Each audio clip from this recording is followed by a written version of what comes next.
How have you been? You know, things have definitely been different. Things have been good. We got to talk for the St. Patrick's Day episode, which was definitely a lot of fun. Oh yeah. Gave that a good listen. Nice. There were some things that I said that I forgot that I said that I would have phrased differently, but I thought was fine anyway. I mean, yeah, welcome to podcasting. I know. Me and Theo actually, Theo breaks this rule occasionally, but our rule of thumb is to just literally never listen back to the episode. That's my rule too. I just don't even at all. Every time I break that rule, I regret it too. Yeah. Matt has never listened to an episode of Black Market Therapy. I've never listened to an interview I've done on anything. I can't stand myself. So I don't do it. It's pretty good. You should listen sometime. Yeah, it is a good podcast. I do like the musical transitions a lot. That's all Joel. Is that just Joel, or is that you guys like collaborating on any kind of things like that? Well, I use Matt's like instrumentals from Matt's songs probably about a third of the time, and then I didn't even know that, dude. I've told you that. All right. I'm cool with it. It's good. Yeah. I use Matt's music about a third of the time, and then most of the musical cues are things that I've recorded specifically for the purpose of having musical cues. Yeah, because this is a new incarnation of your podcasting efforts, where the previous one was Friday Night Folk.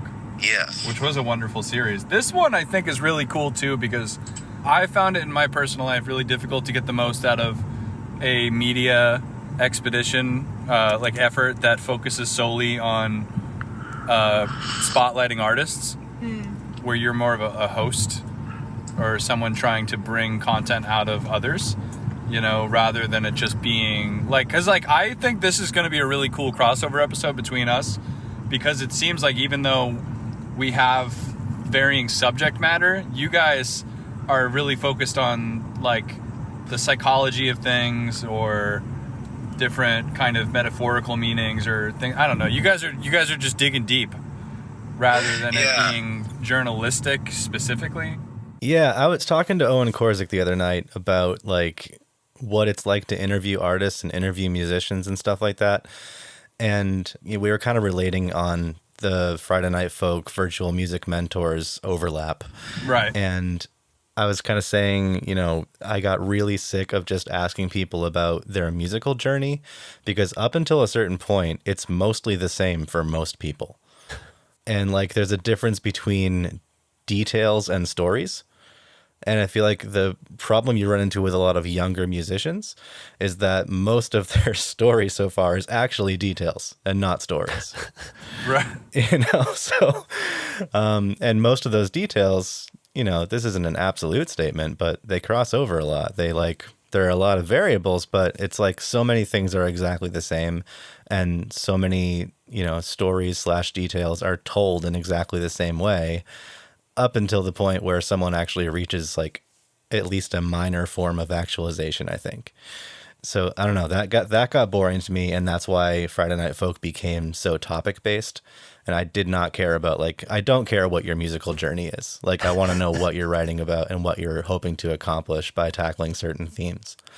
Yeah, I think a lot of musicians are asked, especially early on when they are creating an artistic like kind of public identity, that we don't realize it, but we're being asked to create this kind of bootstraps story like this about how we came from nothing and learned and built and until we triumphed and blah blah blah. And I am of the belief that the story of like an old school 20th century shoe shiner to stockbroker, like old monopoly capitalist, like I came from nothing in the 1930s and climbed to the top of a Manhattan skyscraper, like that's the same story as like Kurt Cobain or Bob Dylan. Yeah. Like it's the same American story of coming from nothing and then building into something.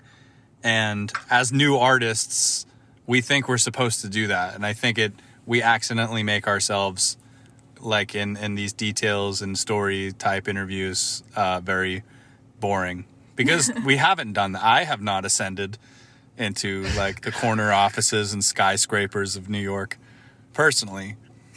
Right. But Well, the example I gave to Owen was like, I grew up going to Christian coffee houses, which were usually held in like the function rooms of churches, and they were listening rooms, and it was like a very tight-knit community. And if I say that in an interview, that's a detail about my upbringing and my journey in music. But then if I bring that back to, and that informed my sense of community and the types of shows that I tried to run once I opened up my own DIY space, then it becomes a story.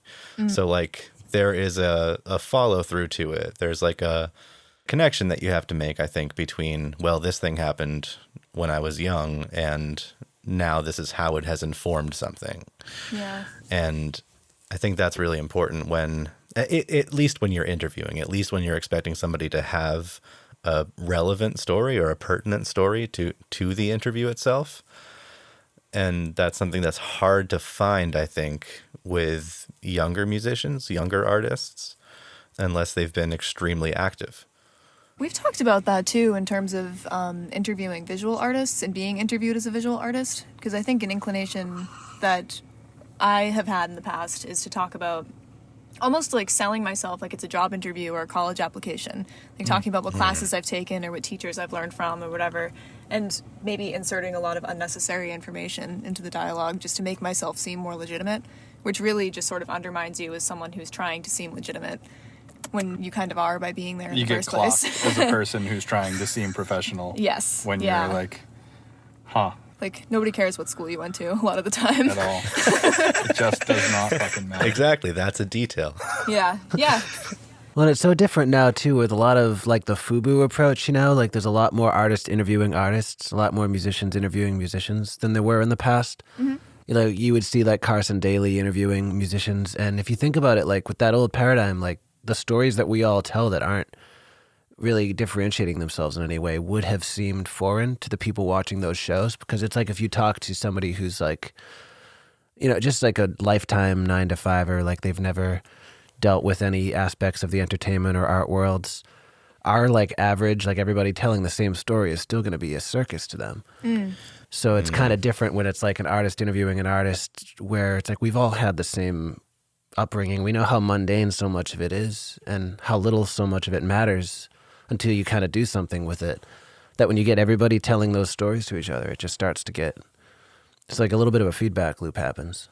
Yeah, and it's an interesting thing because I like things like this really break that mold too, because like there are a lot of artists, like especially in the fine art world, like one I'm thinking of is a guy named Frank Auerbach, who is a painter, and he has this quote or some of his writings where he talks about, or I think this might be Lucian Freud, I forget, but there are some artists that believed that there was a mystique in art and a kind of mystery and drama and behind the veil kind of secret to being a fine artist, and that artists of his generation and him were in favor of not breaking that mystique and keeping up that veil and protecting those secrets, which I don't agree with. And I think that's kind of an older way to look at it. But I think that I find it much more interesting. Like when I see somebody do something, whether it's athletic or artistic or musical, and I have no fucking idea how they did it, I'm way more interested in listening to the shop talk between two people that know what they're talking about that thing versus the back of the book blurb. A sales pitch. You know, yeah, like, right, like the summary of it, the infographic version of, I don't know. We're just, it's advertising. Yeah. And it's not suddenly going to get easy, you know, just because, like, the information's out there. It's like I could learn stroke by stroke how Starry Night was painted. I will never, ever come close to that in my entire life. So I love the shop talk, too. It's just, right. We might as well take advantage of the fact that all that stuff's available. Well, but that's the other thing, like a problem that I ran into with Friday Night Folk sometimes. It wasn't really a problem. It was just something that I had to consciously try to avoid, was like asking people like, oh, tell me everything about all aspects of what happened in the studio when you recorded this album. Because like those are my favorite stories. Those are my favorite like movies to watch, like a biopic about a musician that features a lot of studio time, aka Ray. It's like my favorite thing to watch, but it might not be the best thing to listen to.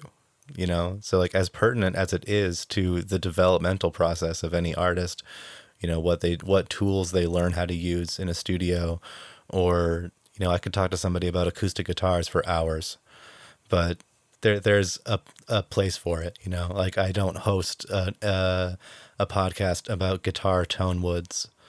So would it be appropriate? No, this is an interview show, and this, you know, so I don't know, but I agree. I love the shop talk stuff, and I think that there's like a lot of value in hearing people discuss what tools they use, hearing people discuss what processes they're learning to engage in. And I actually tend to listen to podcasts that are more about that and less about less to interview stuff. Like I'm fascinated by just what people are learning to do. Yeah, didn't we talk about this on something? It might have been even the St. Patty's episode, but just how cool it is to watch somebody who's really good. Yeah, at we were something. talking about maker videos and stuff. Yeah. Yeah, it's like I've started getting into that show, How It's Made again. Like I haven't watched it in years, but Oh like, my God. I could watch that shit for days. Just watching an assembly line do something, or watching somebody who's a really good carpenter just turn wood that I can't even measure correctly into something that is going to last longer than I will be alive. Yeah. That is mind-blowing to me. It will never cease to be mind-blowing to me. I could watch that kind of shit forever.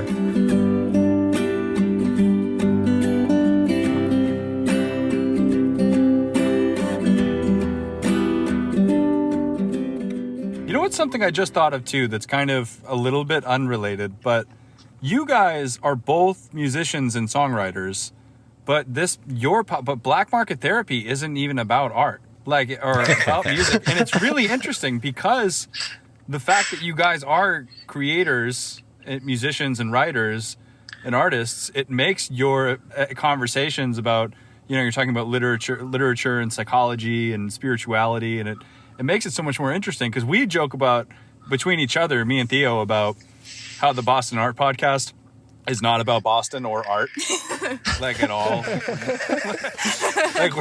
like we really want it to be, and we want to you know, whatever, fucking, we don't know what the fuck we're doing, but like, but yeah, it is kind of interesting because the person you are makes it colors the conversation. Yeah. You know, so like, Yeah. Well, I think that's interesting too, because as much as the what is interesting, like what is coming out of your work, I think the why is really interesting too. Like you were saying, connecting those details into the meaning of what it is and what it means to you personally, that's the kind of narrative you can't get from another artist. That's individual to each person. And I think that's a really fun thing to be able to touch on in an interview if you can. It can be sometimes a hard thing to verbalize too, though, but it's nice to hear that from people, like what motivates them or what interests them about a certain niche of what they're working on. Yeah, I also think it's valuable just in kind of a maturity sense. Like I think that Matt and I are both at a point where we don't want to just be promoting all the time. And I think like the stuff that we talk about is the stuff that ultimately we end up writing about, or at least like, you know, journaling about or whatever. But it feels like there's more value in actually discussing what is at the root of those thoughts and what is kind of the source of our contemplative inclinations, you know. That feels more valuable than just saying, I made some art, please pay attention to it. And similarly, when I listen to your podcast, like it's fun just listening to people drive around with no destination and talk about whatever comes to their mind. And and occasionally I get to learn about art history too, which is nice, you know. But I think it is about Boston and it is about art because you're driving around Boston aimlessly and you're processing it through the lens of an artist. And you also occasionally educate people about art and talk about what you're working on. And it's fun to listen. And like I said earlier, like I like hearing about what people are working on and what tools they're experimenting with and stuff. what a wild thing. Yeah, that's definitely, we should really hammer home the car part. Yeah, that just kind of happens. That wasn't even on Driving purpose. aspect of it. Yeah, because both me and Theo live with people who we like don't want to listen to us podcasting. You're just paranoid about our roommates, really. Yeah, like, and no one's ever said anything to it. Like, There's no reason, I guess, like no real reason why I feel that way, but like. Yeah, but here's my question, though. Here's my question is, what conversations are you having at home that you're not having in the car when you're driving around? Like, they're not listening to you ostensibly podcasting. Like, you're not putting on a radio voice and like... Yeah. It's so funny because our podcasting experience is worse when we try to do that, when we try to polish it. It's funny, too, because, like, our podcast did, at least from our experience creating it, became so much easier and had so much more flow and became so much more productive once we stopped caring. Yeah. We have made it, we made a deal with ourselves when we started that we were going to create 10 episodes of this podcast and then assess whether or not we wanted to invest in real equipment. And it's looking like we're going to, because we really enjoy making this series. Yeah. But like, it's honestly just been fucking so liberating, especially too, because like I make a lot of art and I write a lot and I write a lot of music and that's fun and shit. But like, I didn't realize that my art isn't really what I'm saying. It's what I like. Like, I'm just making it. It's fun to make. Music's fun to make, whatever. But if I want to like communicate with the world or want to really, really say what I mean, like the fucking easiest way to do that is to just speak fucking English into a microphone, or obviously whatever language you speak. But like, you know, just fucking talking. Yeah. Because that's another thing too that's true about me, that's been true my whole life, is that I fucking talk a lot. Like I will talk to anybody. I love talking, and it's almost like it's so common and so normal to speak and to tell people about yourself or whatever, to conversate, that we forget that it is kind of a medium. Yeah. It is a mode of expression that we can say shit through, like produce through, fucking I don't know, just connect with people through, you know. Yeah. You're making me conversation being a medium. I've been thinking a lot lately about why I'm not very artistically active right now, and I'm recording from time to time, but you know, I haven't been writing a lot of songs, and I've been wondering if that's because I now podcast all the time, and through the medium of conversation, I'm able to be just as vulnerable, if not a lot more, than I would be in a song. So maybe I'm doing all the self-expression that I need to through conversation on podcasts. And like, that worries me in a sense, because I'm like, well, then where does the art come from? Like, will I ever make music again? Will I ever find that necessary again? And that's a little bit scary.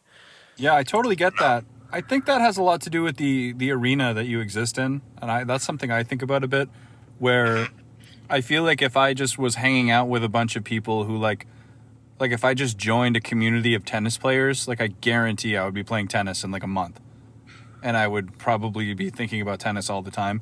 And I feel like when I'm at shows all the time, as somebody who wants to play shows, I start like, I don't know, I daydream songs that I'm writing, or performances where a lot of the times I'll get a memory of a show, a past show stuck in my head, where I'm imagining songs for a show that I played.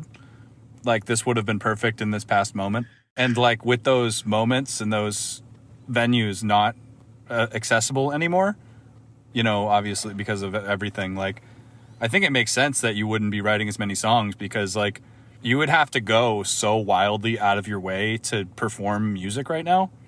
You know what I mean? Even if you did some type of Facebook live stream thing, it's just like, this is so much more direct, and so it's I don't know. I think that I don't know. You're a performer too, and you love shows. So I'm sure once they're back, I'm sure whatever keeps you making art will probably be like, oh shit, like I want to feel that again. But that assumes that performance supersedes writing for me. Interesting. You know, like, I think I actually enjoy creating more than I enjoy performing, in a way. They're completely different, though. I don't know if I could say that with whole honesty at this point, but because it's been so long since I've been able to make the contrast too. But I think that just the cultivation process that precedes the performance process can be more rewarding in certain situations. But I'm not sure if it's if one supersedes the other, if one outweighs the other in terms of gratification and fulfillment. I have no idea. They go together too, though. There's something to be said for the completeness of doing podcasts right now, where you can kind of do the real like front end side where you're sort of dreaming it up, and then you have the actual, basically the gig, and then you put it out. Like there's kind of that 3-part process that, like, personally I've always loved that about the creative process. Like, Yeah. I love creating, but I need to know that I'm going to perform it. I love performing, but I need to know that I'm going to go home and write something else. Like, without those pieces all kind of being there, it all just loses its luster. And I find it's literally taken me until like this past year to start to trust that part of myself, but how much I need something I can just kind of go all in on. Like, that satisfies some very restless part of me. And I don't know, I've been finding that I have the same fear that, like, shit, what if the stuff I'm doing now that I really like kind of overtakes music? But I'm realizing, like, because I don't have those faculties available right now, I don't have the ability to go to gigs right now. And then once I do, those gears will shift, because these gears shifted. Yeah, but those mediums feel like very different to me. Because if we make a podcast and we produce it and we haven't released it yet, like, I'm probably not going to sit around listening to it without having to edit it or anything. Like, recreationally, I'm not just going to listen to it for fun. Whereas if I have recorded a song and haven't released it yet, I'm absolutely just going to, like, revel in it 100 times before I release it. So there's, the divide between product and presentation, and when they become one and the same, then great. But I also think that that's part of it for me, is that, like, I get exclusive listenership to the song before it has come out. So, like, that part of the cultivation, like making sure that I'm happy with it and everything, that is rewarding to me. Whereas in a podcast, again, I wouldn't just listen to it recreationally. Like, it's a cultivation of something that is important and of value to me. And it's a medium for self-expression and vulnerability, as a song would be. But I don't know that I would say that, like, the stakes are the same from product to presentation.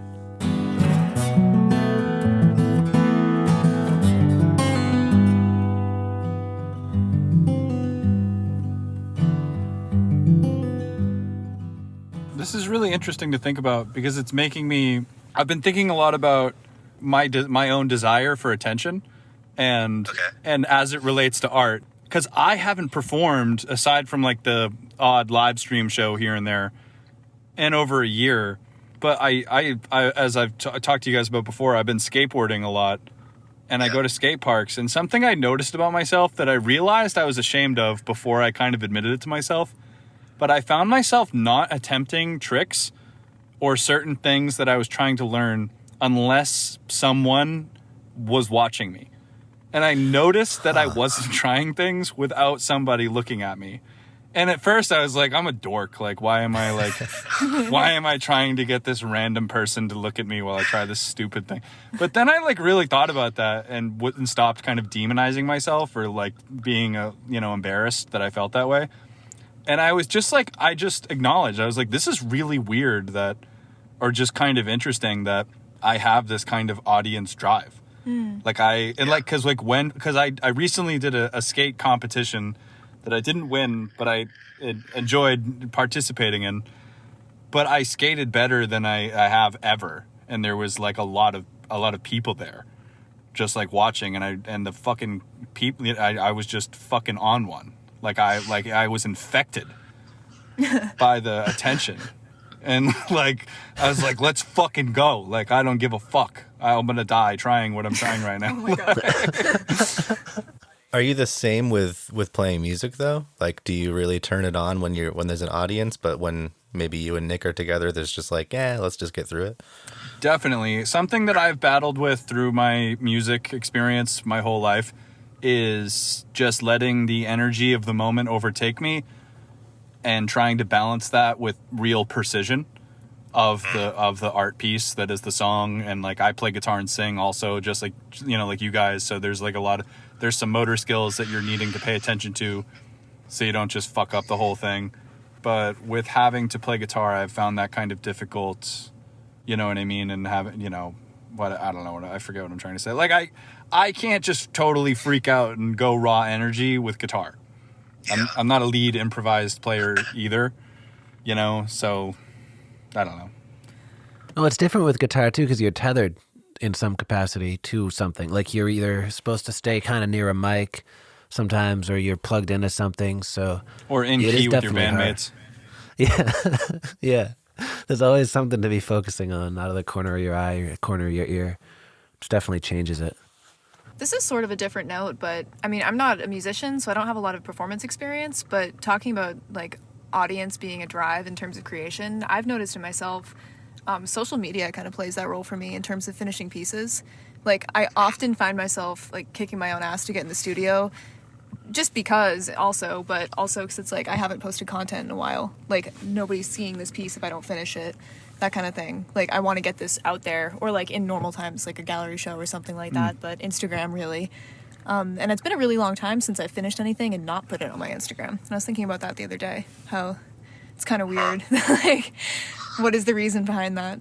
But I think it's so easy to kind of shame ourselves for wanting that, but I wonder if there's something there. I've had a lot of people say to me that that's a bad thing. Like, I've had some people actually be shocked by that, but I don't really know that it is. It's kind of like holding myself accountable in a way. Social media is a whole other conversation. It's a different problem. Yeah, that's another thing, but Yeah. I don't really mind showing people my work and my journals and things because it gives me a reason to, well, not the only reason. I strive to be better for my own sake too, but it gives me people whose eyes are on me that I know are going to notice if I'm not striving, you know? I don't know if that makes sense, actually. Is that bullshit? I think no. I get I that. think there's like a big difference though between like completed work and works in progress when it comes to sharing on social media. Like I will often take a video of myself playing a riff that I just came up with, and I'll share it, and the only context for it is this is a cool riff, whatever. If I shared that riff and said I'm writing a new album, but that was the only riff I had written in like a year, then like that would be, a little attention seeking and a little like hungry for an audience kind of thing. Cause then like you're setting an expectation and taking credit for the thing before you've done the thing. That's true. So I don't think there's anything wrong though with sharing completed pieces or just kind of like cultivating a catalog of work on your social media.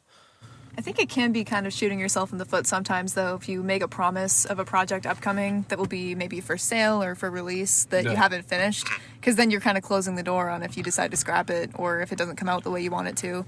Somebody told me a long time ago that like with your brain, like your actual like dopamine and serotonin in your brain, I guess talking about doing the thing that you love, your brain will give you the same dopamine it would give you as doing it. Mm-hmm. So I try to be conscious of that, and I think social media can kind of fuck with me with that a little bit, where, like, you know, if I post some one thing that I created and I actually haven't been doing shit, it can replace the gratification I would have had I just, I don't know, kept chipping away at whatever was on the docket that I'm not working on probably. That's an interesting point in relation to conversation and podcasting as a conversational medium. Whoa, yeah, that's true. Damn. That's an interesting point. That's kind of an interesting callback, too, to talking about worrying that podcast will kind of supersede and absorb and take over. Yeah. Whoa. I don't even know if I agree with that, but that is Very interesting good to think point, about. Fuck. Brian, you're a fellow television addict. Yeah. Did you ever watch Flaked on Netflix? You know, I haven't seen Flaked, actually. No, I haven't heard of this. I've talked about this on Friday Night Folk before, but there was one episode that like really fucked me up, and it was Will Arnett's character makes a promise to be there to celebrate somebody's, I think it was their sobriety birthday. It's a show about like Alcoholics Anonymous community within the Venice Beach area. So anyway, he's like hanging out with this girl who's also in the program, and makes a promise that he'll like be there for it's either her birthday or her sobriety birthday. I forget which one, but he like promises all these things, and it's going to be this special time for her. And then he shows up late, and there's he hasn't followed through on anything. And he says, "I'm so sorry. I wanted so badly to be there for you." And she says, "No, you didn't. You wanted the credit, and you lived off of it all day until it was too late to take it anymore." So like he got more more of that dopamine rush, more of that dopamine feeling off of making the promise than he would have if he followed through and actually did the thing that he said he was going to do. Huh. You know? And yeah, it's heavy. That's and heavy. that Yeah, I like really that. made me reconsider, like, oh, you shouldn't promise to do stuff. Like, you should, I mean, not that you should make promises. You shouldn't, promise that you're going to release an album next month if you haven't even started on it, Like, it's sort of like having a credit card, if you think about it. That's Yeah. way more fun than spending your own money. It's just like, holy shit, I have $2,000, and you just start going ham. And you're like, I'll figure it out next month. I can get $30 in a month, and then you can't, and then, it's the same kind of thing. That's kind of an interesting thing too, because like that's like something I've experienced in my own time, like in recovery circles, is a lot of people will talk about getting in tune with your intentions for what you're saying to somebody, like especially with like apologies or something, because there's might be a time where you're like, oh man, I really gotta like reach out to this person from my past that I totally fucked over. I really gotta like fix this. But like a lot of the times, like they kind of ask you like, who is this actually for? Like to ask yourself that, like, are you trying to actually improve this person's life and have this apology help them, or are you just looking to be absolved? And like I think that's kind of interesting too with talking about art, because I don't think all four of us right now are just fucking, like, I feel like this is like a productive thing. It's like, I don't think, none of us are like lying or trying to make ourselves look fucking some kind of way. Like, this is just talking for the sake of talking about interesting things. But I don't know, man. Like, I used to have like something that I was all disgruntled and cynical about back in the days before, was I felt like I didn't have a lot of conversations with people unless it was somebody that was promoting to me. And I felt like talking to people sometimes was like watching an ad. You know what I mean? yeah. And it's, I don't know, like maybe there weren't everybody that I thought that about wasn't doing that, and I had some shit wrong, you know what I mean too. But I think a lot of it comes down to like thinking critically about what you stand to gain and what you want to gain versus what you want to contribute and how you want to improve people, or I don't know. Well, I think that's a question of genuineness also, because like I think you can tell when someone is advertising to you. Like, we've talked about this before, like the difference between like in an art sense, like market talk and studio talk. Like somebody that's like, which there's nothing wrong with this, I do this, everybody does this, respect for doing it, but if you're like, subscribe to my Patreon, check out this video I posted, this is my new album, this is my new art piece, buy my t-shirt, versus like, I'm really excited about this article I just read, it makes me think about this thing, like, what do you think about this? Like, you can tell when someone's speaking from a place of passion or if they're trying to pay their bills. And it's like, that's fine, but if that's the only conversation you're having with someone, it kind of tells you a little bit about where they're coming from. Or if that's the only conversation you're having with other people, maybe you should analyze where you're coming from too. Yeah, jeez. Matt, I kind of want to do an episode called "Are Your Friends Your Fans?" Ooh. Dude, that's a That'd be a really fun one. important thing. Sometimes that can mean that you're a jerk that just advertises to everybody, but it also means, on the inverse, it makes you a person with no real relationships. Yeah. And it makes you, the advertiser, unbelievably alone and without real connection, and your art starts to lose meaning, and you lose meaning, and you stop trusting people because you're lying to everybody. You think everybody else is lying to you too, and you become a shadow of your former self, dude. Another thing That's too a is dark like, fucking way to be. well, another thing too, like in a more kind of positive light, like if you're talking about the things that you care about and you're sincere and genuine, there's no reason why your real friends won't also be fans of what you're doing. Right. Like, you don't have to market to people that know you. If That's they care, they that's will actually care. a good point too. Like, most people that have bought my art aren't my friends, and I think that makes sense.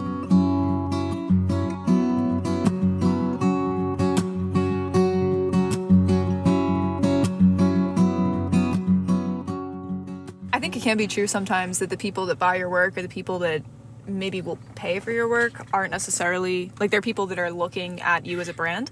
But I also mean, like, sometimes maybe it's not financial support, but sharing your posts or coming to your shows or whatever. Like, if people are friends with you, and one of the facets of your identity is that you're an artist or a creator, the people that are friends with you probably also care. Like, you don't have to give them your business card, you know? Right, because that's kind of an interesting thing when you're an adult, is that most of your friendships, or like a majority of them ideally, you have actively consented to and chosen, versus when you're a kid, you're not choosing your friendships really. It's just the kid who sits next to you in class is your friend. Yeah. Or something, or college or whatever. But like, so if you do have friends that support your work on purpose, obviously, like, they probably in one point or in one way or another have sought out a friend that does what you do. Yeah. Like, they want to, you know, like they probably want to be friends with artists and to support your work. So, and to kind of connect it to what we were talking about in the very beginning of this episode, you have to think about your audience when you're talking about this stuff. Like, are you talking to somebody who wants to hear the success story, or are you talking to another creative that just wants to talk to you? yeah, geez. Like, that applies to social situations as well, if not more so. Yeah, because we're also I don't know anybody who's famous either. Like, or anybody who's like super rich because of art. God Like, damn. I don't know. I mean, maybe I know some rich people that, and I don't know they're rich or things like that. I have no idea. Goals. But yeah, right. But like, I like everybody. Not to like bring this back to, I don't know. Basically, okay. Just do it. I know some people that are beginners. I know a couple people that are beginners, and I know some people that I would personally consider absolute masters of their craft. But I know probably a billion people that are intermediate, like me. Like, people who are in the middle, who are just pretty good at what they do. Like, Joel and Matt, you guys are very good at your music. Theo, you're wonderful at your art. You know what I mean? And we all have a million years and so much more space to go. You know what I mean? Yeah. Because we want to, because we love to do this. Not, you know what I mean? But I don't know a single person who's in like the sunset of their art career, and they've done it all, and they're fucking, that would, I don't know. So if somebody is talking to me like they have, I know it's not real. Yeah. Or like, it's just probably not authentic. If I'm talking to someone as if they have made it, or they've arrived or something. I'd even go so far as to say, if you're a person that is making art actively still, I was going to say a young person, but if you're alive and you're making work and you're talking like you're done, then you are. You're fucking done. Like, you're done. Yeah, right. I might lose respect for that conversation as soon as you say that you've won. You know? Yeah, intermediate is fucking a massive pool of people. Intermediate should be the goal. Yeah. Maybe intermediate's not even the right word, but work in progress. Right. Because, yeah. I don't know, you're not done till you're dead. Right. That's a cool way to look at it. You're in the game, you know, when you're in that level. Like, you're not near either like bookend that is kind of shitty. Like, you're just down in the filth with everybody, and that's fun. Yeah, for sure. Down in the filth. Right. Yeah, and like, it is like it's kind of like an interesting thing, because like, I feel like this is kind of an age-old 3 archetypes, like the green, bright-eyed and bushy-tailed, like, brand new person. And on the other side of that is like this like crone elder, like, wizard. And then in between those two is us, everybody. The maidens. Literally every single person that is doing it. Yeah. Interesting. I hope that I get to be like an elder wizard, like, wise art person. like one day. Well, here's an idea.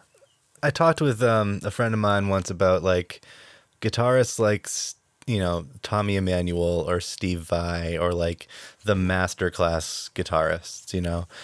And a lot of the time it can sound like technicality or, you know, mastery at the expense of creativity.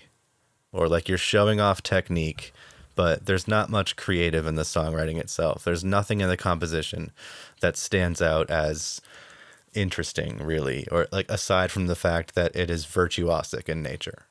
Aside from the fact that you're playing really fast and demonstrating incredible technique, there's nothing compositionally standing out. And I feel like every time that I figure out that I can do this with fingerstyle, oh, that's cool, I've learned a new technique. I have to then write something that demonstrates that technique, which allows me to get better at using it. And almost what we're saying is that like once you have reached the level of mastery, it then becomes a challenge to keep composing in a way that keeps your creative brain working and not just your skills brain working. You know what I mean? It's like drilling, like doing like physical drilling and conditioning versus being a master of a game or some type of competition. Or product and process. So intermediate is almost like where you want to be, exactly, because it means you have to keep learning. Like there's always more to learn. And that's not to say that there's anything wrong with mastery of craft. I think that should always be a goal. But I think maybe another goal is just versatility of craft.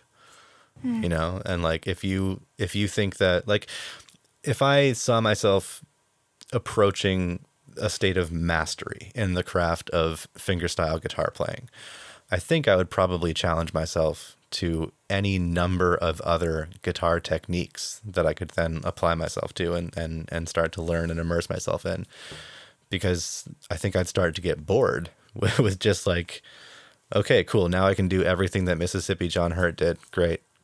What now? You know?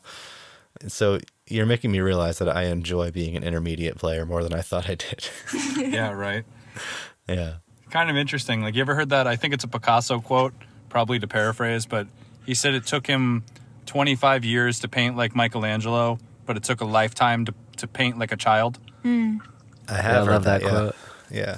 Interesting. Yeah, maybe creative intuition and like just really like innovation brain is pretty fucking, that probably is really hard to really control and to utilize to its fullest potential versus technical skill. I've said this to people so many times about drawing, but literally anybody can learn how to draw because there is an academic school of drawing. You could learn to be an architect.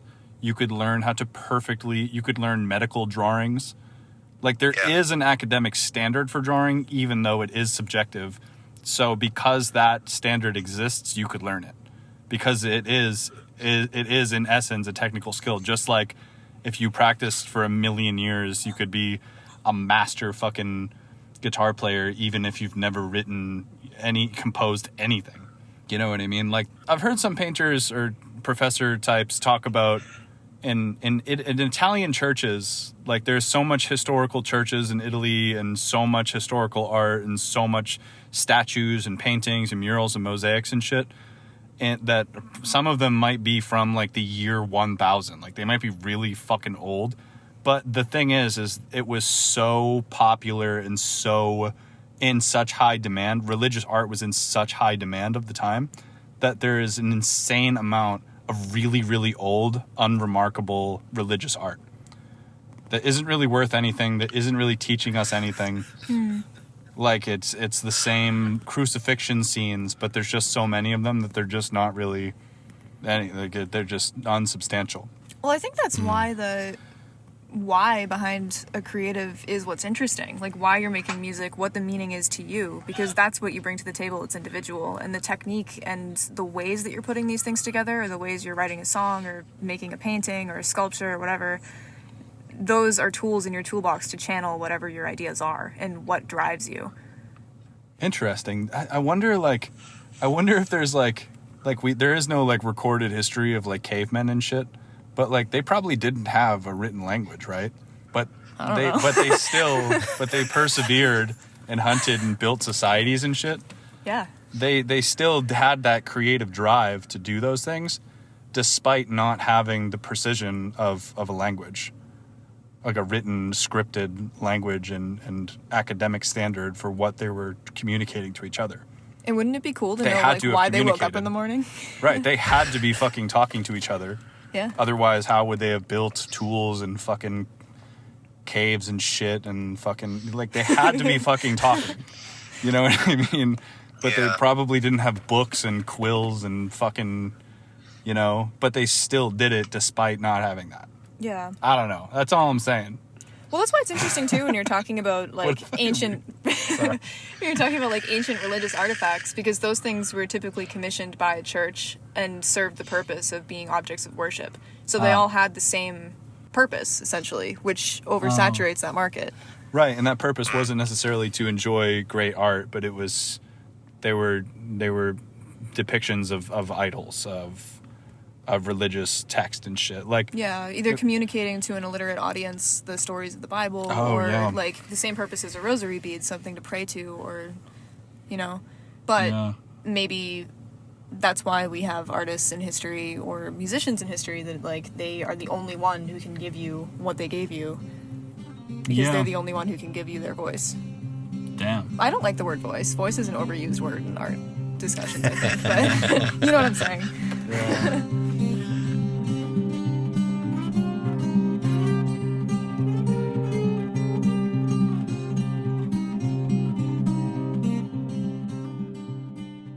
I wonder if I don't know, the thing about the caveman keeping a historical record, and whether like creativity is the impetus for that, or whether creativity is a necessity for that, because then you kind of have to figure out the standards by which to keep the historical record. Like thinking about a caveman having the insight to like, or seeing a necessity in documenting what has happened, and probably for either the purposes of keeping a record or for the purposes of keeping a record of patterns should they repeat, and you have to be prepared for that. Like that would be a survival technique. That would be something that's necessary to the survival of primitive man. So I wonder how much creativity actually factors into that, aside from just maybe the tools that had to be, formed and shaped in order to do it. Yeah, that's an interesting thing, because they probably had to be, they may not have been recording things in the way that we would consider, or that how we would define that. Like, but like there are tons of cultures throughout history and right now that communicate through word of mouth or through oral history. Yeah. So they probably, I don't know, maybe were raising people not to fucking fuck with snakes or like eat random fucking berries or something. I wonder if they did like plays and stuff like that too. That's like a big thing with like when you read about like the ancient Greeks and stuff like that. Like there's only a finite amount of written history about even eras like that, but they were always like memorizing enormous amounts of information and performing for one another and doing all sorts of shit like that. So sometimes I wonder if like cave people screwed around, like did they do improv? Did they do improv? That would be something to see. Yeah, interesting. They probably, I mean, they had to, they probably like fought and like fucking, I don't know, maybe they had some type of like combat, like, I don't know, killing animals and shit. Well, it's interesting too, because to think about the need for a written history is to understand that there's a possibility of your civilization falling. Like word of mouth works unless they don't speak the same language anymore. Right, because they probably, wow. Huh. How would you anticipate that there wouldn't be more people, or that society would change? That's fucked. Interesting to think about. I find it interesting, like in one of our early episodes, we were talking about how art is like a survival imperative. This is something that I heard someone say on a podcast, which was like, for centuries and centuries, like the reason that art has evolved the way that it has is because we need it. Is because like we use it as a coping tool, or we use it as an empathy tool, or, any number of things. So I like thinking about the documentation of history or of cultural events or of wars turning into the documentation of emotional struggles, and not just cultural struggles, and not just it becomes personal struggles as well. And it becomes like, and not just struggle either, art serves any number of purposes across time, but I think it has become a way for us to construct our own meaning out of the events that happen to us, or out of our experiences. And because of that, like it can be well argued that it's like a survival imperative and not just a hobby, or not just a byproduct of living in a culture that is more advanced, and so there's more free time, Yeah, I really like history, so I've read a lot of things about historical events and stuff. But as far as the 20th century goes, I wouldn't know a fucking thing about the 80s, 90s, 70s, 60s. I wouldn't know anything about those times if it wasn't for media. movies Yeah, or music right, or something. right. Yeah. Like, I would know the 80s would be the fucking, like, dark ages. Like, I wouldn't know shit about what happened. Because I've never read a book about the 80s. I've read a lot about, the Civil War or World War II or things like that. Because there isn't, like, I don't know, there wasn't, like, a music movement of the Civil War. There probably was, but not any that I would be listening to on Spotify or something, but... If it weren't for the Breakfast Club. Right, like yeah. So that's so that's definitely true for like modern or I don't know what you would even call that, like contemporary history Yeah. or something. It's interesting to think about that too when you break it down to even smaller sections of time. Like we've talked about this recently about how 2014 feels like a different era, but Yeah. only in very small facets. Like if you were to look at it from a historical lens, it's probably not that different, except for like Right. the pandemic. But actually, never mind, it is really different. But Yeah. pop culture definitely delineates between even just years, Yeah, holy fuck. year to year. Yeah, or fashion. Fashion's a huge one too. Like yeah. that is, even though there's a lot of public opinion or ideas about it where it's a lot of people don't like it because of the materialisticness of it or body image. Like there's a lot of problems with fashion as an industry and as it relates to people, but it is in a sense a mode of expression and an art that tends to represent class, people, time periods, like ideas, identity, and that isn't, even if it's utilitarian and very lined with money and things like that, it is art that defines people and times in history. And in a sense it is kind of in a weird way a recorded history through objects. Interesting. What the fuck? That's fucked.